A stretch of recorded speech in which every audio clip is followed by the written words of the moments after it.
का टॉपिक है moving boundary method. Moving boundary method पढ़ने के पहले हम हिटार्फ मेथड के कुछ ड्रॉबैक्स को जान लेते हैं, क्योंकि मूविंग बाउंड्री मेथड हिटार्फ मेथड के कुछ लिमिटेशन थी, उसके बाद डिराइव किया गया था। ठीक है, हिटार्फ मेथड के थ्रू जो ट्रांसपोर्ट नंबर निकाले जाते हैं वो एग्जैक्ट ट्रांसपोर्ट नंबर नहीं होते, क्योंकि इसमें जो इलेक्ट्रिसिटी पास कराई जाती है वो कितनी थी, वो 0.1 से लेके 0.2 एम्पियर की इलेक्ट्रिसिटी पास कराई गई थी। किसमें? हिटार्फ मेथड में। यदि इस इलेक्ट्रिसिटी का टाइम बढ़ा दिया जाता है तो जो हमने 3 कंपार्टमेंट लिए थे, तो जो मिडिल कंपार्टमेंट था इसके कंसंट्रेशन में चेंज आ जाता था, जिससे हम एग्जैक्ट हिटार्फ नंबर नहीं मिलता था हमको, या फिर हम बोल सकते हैं हमें ट्रांसपोर्ट नंबर नहीं मिल पाते थे। एक ड्रॉबैक तो इनका ये हो गया कि इन्होंने जो इलेक्ट्रिसिटी ली थी वो बहुत ही कम ली थी। ठीक है, और इलेक्ट्रिसिटी का टाइम बढ़ाएंगे तो मिडिल कंपार्टमेंट में चेंजेस आ जाएंगे, जो हिटार्फ मेथड में नहीं था। ठीक है, दूसरा, ये जो प्रोसेस था ये बहुत स्लो था, क्योंकि हमने बहुत ही कम एम्पियर की इलेक्ट्रिसिटी पास कराई थी। इसलिए एक दूसरा मेथड आया जिसको बोला गया मूविंग बाउंड्री मेथड। ये इसको हम डायरेक्ट मेथड भी बोलते हैं। इस मेथड में डायरेक्ट आयन की मोबिलिटी कैलकुलेट की जाती है। मतलब जब हम इलेक्ट्रिक फील्ड अप्लाई करते हैं तो आयन की मोबिलिटी पे क्या इफेक्ट पड़ता है, ये इस मेथड से हम डायरेक्ट कैलकुलेट कर सकते हैं। इसके कुछ प्रिंसिपल थे। इसमें कुछ इलेक्ट्रोलाइट का हमें ट्रांसपोर्ट नंबर मतलब इसके कुछ प्रिंसिपल थे। The mobility of ions affected by the applied field. ठीक है, ये तो मैंने अभी बता ही दिया। ये जो प्रिंसिपल था इसमें इन्होंने बोला था कि जिस इलेक्ट्रोलाइट का हमें ट्रांसपोर्ट नंबर निकालना होता है उसको हम मेन इलेक्ट्रोलाइट कहलाता है, और दूसरा इंडिकेटर इलेक्ट्रोलाइट वो इलेक्ट्रोलाइट होते हैं जिनमें कॉमन आयन प्रेजेंट हो। मतलब जो आयन इस इलेक्ट्रोलाइट में प्रेजेंट है वैसा ही कुछ इलेक्ट्रोलाइट हमें इंडिकेटर इलेक्ट्रोलाइट में भी लेना पड़ेगा, जिसमें दोनों के आयन जो हैं वो सेम हो। ठीक है, जैसे अगर हमें पॉजिटिव ट्रांसपोर्ट नंबर कैलकुलेट करना है, ठीक है, तो पॉजिटिव आयन की जो मोबिलिटी है उसको हम मेन इलेक्ट्रोलाइट लेंगे, और ये जो main electrolyte is greater than indicator electrolyte. जो हम मेन इलेक्ट्रोलाइट ले रहे हैं जिसका हमें पॉजिटिव ट्रांसपोर्ट नंबर कैलकुलेट करना है, उसका जो मोबिलिटी है वो ज़्यादा होनी चाहिए, किससे? इंडिकेटर इलेक्ट्रोलाइट से ज़्यादा। ठीक है, दूसरा, जैसे अगर हमने H+ आयन का ट्रांसपोर्ट नंबर हमें मान लो कैलकुलेट करना है, H+ आयन का कैलकुलेट करना है ट्रांसपोर्ट नंबर, तो HCl हमारा क्या हो जाएगा? Main electrolyte. ठीक है, और जो हमारा ये कैडमियम क्लोराइड है ये हमारा क्या हो जाएगा? Indicator electrolyte. ठीक है,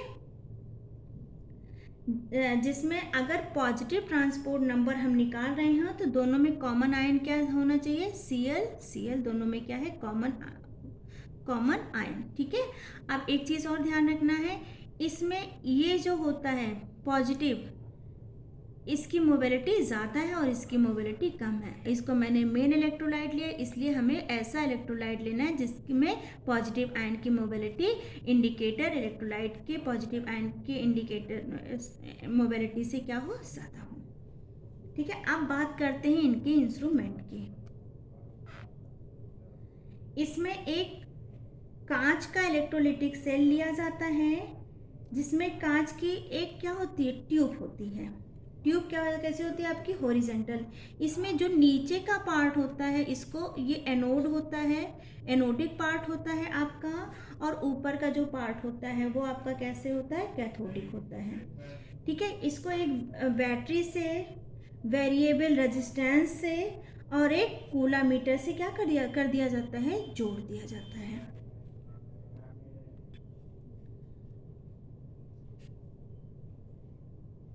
एनोडिक में हम क्या रख देते हैं, कैडमियम क्लोराइड का सोल्यूशन लेते हैं, और कैथोडिक में हम क्या ले लेते हैं, HCl का सोल्यूशन फिल कर देते हैं।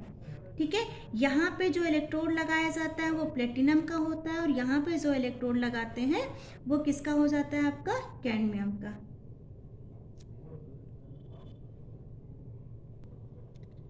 जब करंट पास कराया जाता है तो नीचे से Cd2+, कैडमियम 2+ और HCl दोनों ही क्या होते हैं, ऊपर की तरफ मूव करेंगे, और जो Cl है, Cl-, अब ये क्या करेगा, ये नीचे की तरफ मूव करेगा। ठीक है, क्योंकि पॉजिटिव जो है वो नेगेटिव इलेक्ट्रोड की तरफ मूव करेगा, और जो नेगेटिव आयंस होते हैं वो पॉजिटिव इलेक्ट्रोड की तरफ मूव करेंगे। ठीक है, अब देखो हमें पता है जो आपका Cd2+ है, कैडमियम 2+, की मोबिलिटी लेस होती है किससे, H+ से। तो जब कैडमियम 2+ और H+ दोनों ही ऊपर की साइड में मूव कर रहे हैं, और Cl- दोनों के जो आयन है वो नीचे की साइड क्या कर रहे थे, मूव कर रहे थे। हमने बताया कि जो Cd2+ होता है, Cd2+ और H+ में अगर मोबिलिटी देखें तो इसकी मोबिलिटी ज़्यादा और इसकी मोबिलिटी क्या होती है, कम होती है। ठीक है, तो H+ आयन जल्दी ऊपर की तरफ मूव करेगा, और Cd2+ आयन धीरे धीरे ऊपर जाएगा। ठीक है, पहले जो बाउंड्री थी यहाँ पे, यहाँ ये बाउंड्री सेपरेट था दोनों। ठीक है, पहले जो बाउंड्री थी वो A थी, अब ये बाउंड्री खिसक के क्या हो गई, B। ठीक है, यहाँ पे इसको हम बोलेंगे A' और इसको हम बोलेंगे B'। ये जो बाउंड्री शिफ्ट हुई है उसको कैथोडिक मीटर से क्या कर लिया जाता है, मेजर कर लिया जाता है, जो कि कितना आया है आपका L सेंटीमीटर। अब आते हैं कैलकुलेशन की तरफ। जो बाउंड्री में चेंज आया है वो कहाँ से कहाँ तक आया है, A' से B कितना सेंटीमीटर, L सेंटीमीटर। और उस ट्यूब का जो क्रॉस सेक्शन एरिया था वो कितना था, A centimetre square. Displacement volume कितना हो जाएगा, L × A सेंटीमीटर क्यूब। ठीक है, ये क्या हो जाएगा, जो डिस्प्लेसमेंट हुआ है डिस्प्लेसमेंट वॉल्यूम का वो कितना हो जाएगा, L × A सेंटीमीटर क्यूब। तो इसके कंसंट्रेशन में कितनी शिफ्टिंग हुई है। ठीक है, मान लो C ग्राम HCl का जो कंसंट्रेशन है वो C ग्राम इक्विवेलेंट पर लीटर है।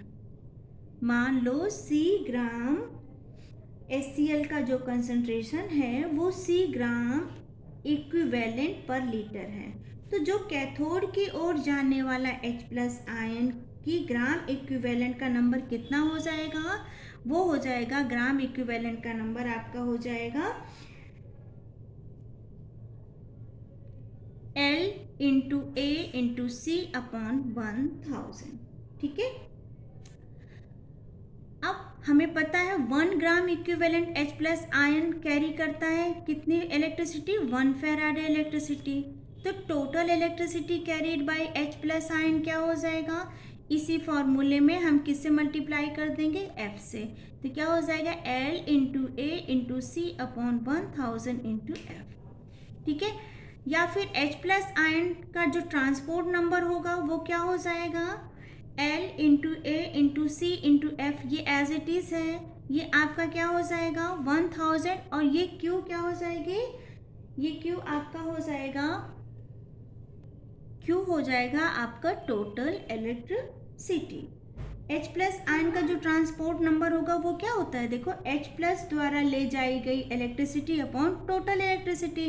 तो H+ द्वारा जो इलेक्ट्रिसिटी ले गई थी वो कितनी थी, 1 फैराडे, और टोटल इलेक्ट्रिसिटी कितनी थी, Q। तो ये हमारे फॉर्मूले में पुट हो जाएगा। अब यहाँ से हमें क्या मिला, पॉजिटिव आयन का ट्रांसपोर्ट नंबर। अब अगर हमें नेगेटिव आयन का ट्रांसपोर्ट नंबर फाइंड आउट करना है तो हमें एक फॉर्मूला पता है, Nc प्लस Na=1 होता है। तो यहाँ से Na क्या हो जाएगा, 1 माइनस Nc, और यहाँ से ये हम क्या निकाल सकते हैं, नेगेटिव आयन का ट्रांसपोर्ट नंबर या फिर एनायन का ट्रांसपोर्ट नंबर। तो इस तरह हम मूविंग बाउंड्री मेथड से कैटायन का ट्रांसपोर्ट नंबर और एनायन का ट्रांसपोर्ट नंबर फाइंड आउट कर सकते हैं। कंडीशन क्या थी, इन्होंने इलेक्ट्रोलाइट जो लिए थे वो एक मेन इलेक्ट्रोलाइट लिया था और एक इंडिकेटर इलेक्ट्रोलाइट लिया था, और ऐसा इलेक्ट्रोलाइट चूज किया था जिसमें दोनों में क्या थे, कॉमन आयन। यहाँ बताया था ना इन्होंने दोनों में क्या लिया था, कॉमन आयन।